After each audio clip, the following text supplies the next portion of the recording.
Welcome to the Minnesota American Legion Patriots podcast. I'm your host today, Mike Perry. And much has been said recently about PTSD.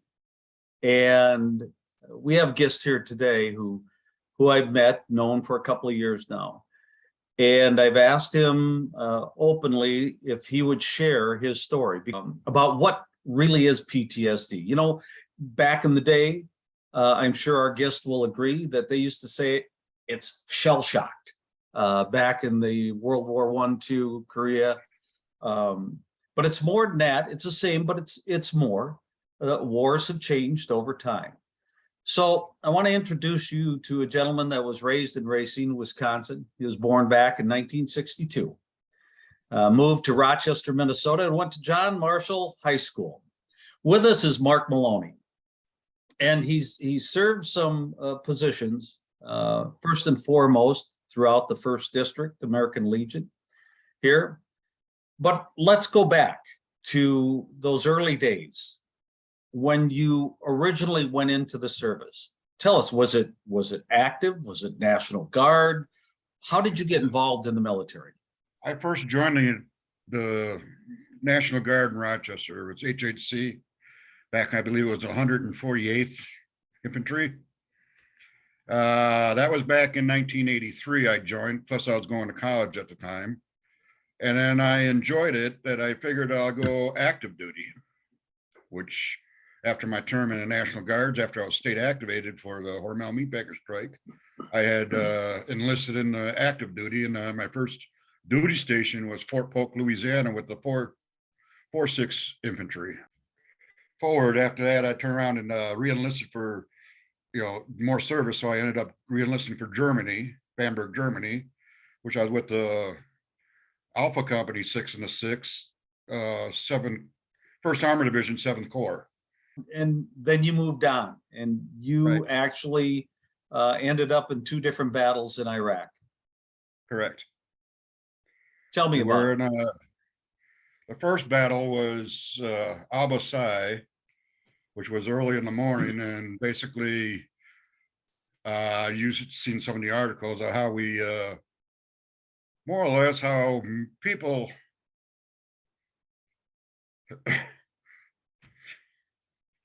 people actually can be negative to each other,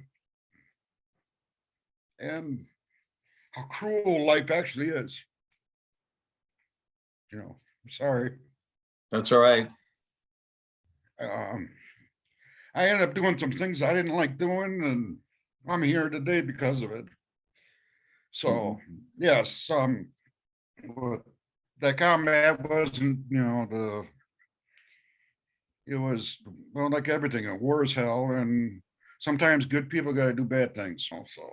You sent me some articles to read, Mark, which were very, very interesting, and the writer of one in particular talked about the orders to go in through a specific town and literally just decimate the entire town. Nothing was left standing, living, etc.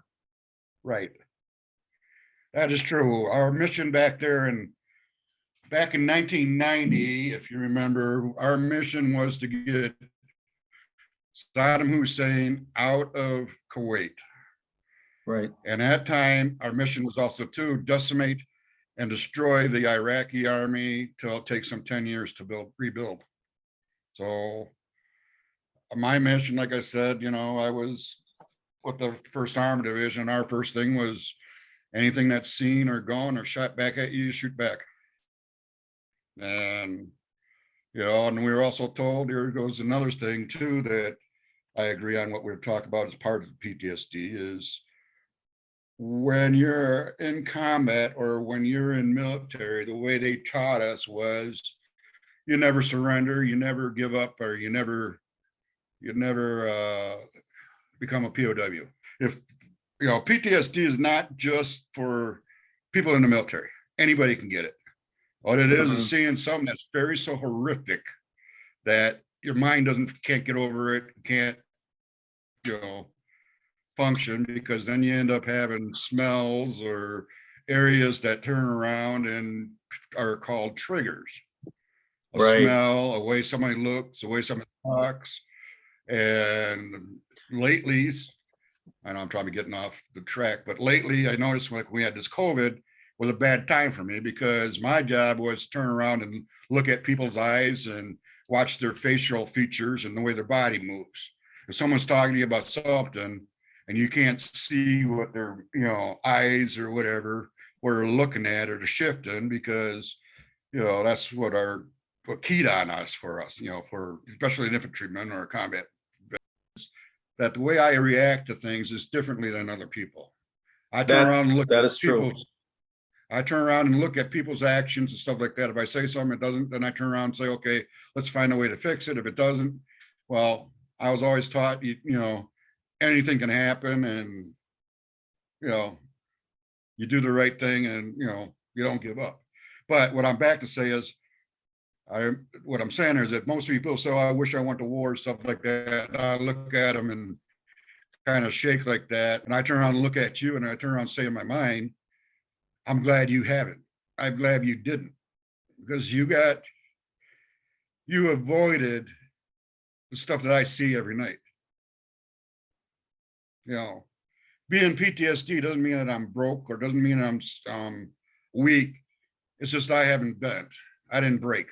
Yeah. And you've had your encounters with suicide. Well, I had my encounters a lot. I mean, there was self-medicating, drunk most of the time, trying to make a living in society. And my world, just like a lot of people from Vietnam or came back to combat, the world's changed. It's not the same world as I left it. It's not the same society as leaving it in '82 or when I joined the military. It's like living in the military, you're in a society within a society. You got honor, duty, words meant something, people, actions meant something. You stuck up for each other, and when I got out in '92, it wasn't that. I've been jailed. I didn't You have an isolated apartment. yourself, didn't you? I isolated myself, drank. One day I just said, well, you know what? I can't get rid of these ghosts and habits and stuff like that. I just turn around off myself. Well, commit suicide, basically. Mark, I want to talk a little bit about family and friends and how, in your instance, how it's affected that. It affected me a lot because trust, intimacy, there is none. I mean, people try to get close. Like I recently got married and I got a wonderful wife. She's very understanding. She's a nurse. And we known each other through the Legion Riders and stuff like that. She'd try to coach me out. But I'm more like sit back in a corner. I walk into a room and I count how many steps I take. I look around to see who's there and try to gauge on who's the more threat and stuff like that. And as far as getting the intimacy and trust, getting close to somebody, I have a hard time. My wife understands that I don't trust her like I should trust people. I don't trust people at all. I trust animals. I try to be open and, hugging and stuff like that, but it's kind of hard because you turn around and feel that you don't deserve it, and that you're the worst person in the world. And you're always trying to prove to the people that you're worth it. I've been running all my life from myself. It's like you're running from the monster and you look in the mirror and you find out that you're the monster you're running from. What's standing in your way, Mark, Of doing what you want to do and helping others? Is there something that you believe that others should be doing? We should try to understand that these people, people with PTSD don't need to be worried about being judged or watch what they have to say, because it's not socially acceptable, not judged, but turn around and say, look, it's going to be all right. You went through a rough time. We're here to help you. And I've been doing that with and I use the American Legion as a tool of therapy. As a society, we got to realize that the veterans and the people out there who are suffering from PTSD got it for one reason. They got it for protecting the country. They got it for protecting our words, and we got it for protecting our constitutions and the way we live. All right.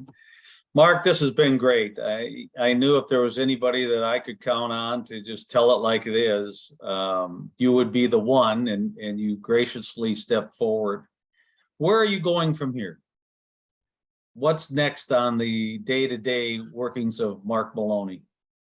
Well, day to day is still working and trying to raise money and awareness for PTSD, and veterans trying to unite and try to help each other out and helping the new ones. All right, sounds good. John, Mark, take care of thanks. yourself. We'll be in touch down the road. Folks, you've been listening to the American Legion Minnesota Patriots podcast. I'm Mike Perry.